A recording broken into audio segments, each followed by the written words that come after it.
It's the shop update here at Woodsmith, checking things out in the shop. We're gonna check in with Mark Hopkins in a second, but first I wanna remind you about Woodworking in America coming up in October. You wanna book in for that. Check out woodworkinginamerica.com. When you're here, there's gonna be an open house right here in the shop, your very own shop update in person, and you'll be able to answer some questions like, what's this magnet for?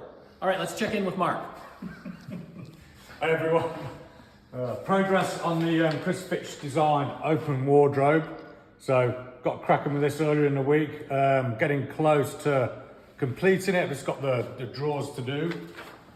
So let's talk about the different aspects involved in this. So firstly, you have a box here, and this is made out of cherry plywood. And if you notice this, that we have mitered edges. So when you're doing mitered edges on plywood, it can become quite tricky because plywood's never usually perfectly flat, so it can become quite challenging.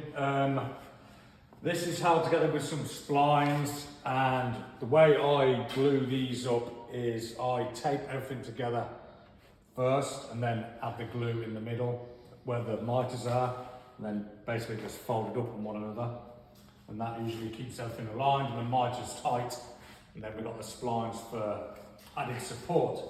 On the front of the plywood, we've got an 1/8 inch strip of hardwood cherry to cover the plywood layers.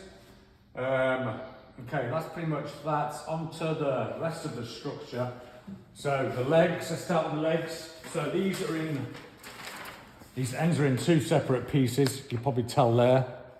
It's more noticeable. So I made a template for that, which is this guy.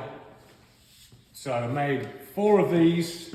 So 2 on the end. Once these were all done, out of the 1.1 cherry hardwood, glued it together in this section, making sure everything's flat and square with one another.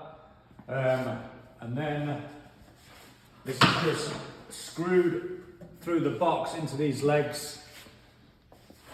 Nothing crazy about that. And then the next step was to assemble these guys. So we have a cap that it goes on top of here. This supporting structure has got a tenon and a mortise going into the box itself.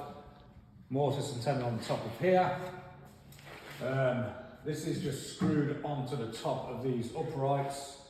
And then 10 seconds. 10 seconds. And then we've got some hardwood shelves, job done. There we go. All right, check in next week, everybody. Bye.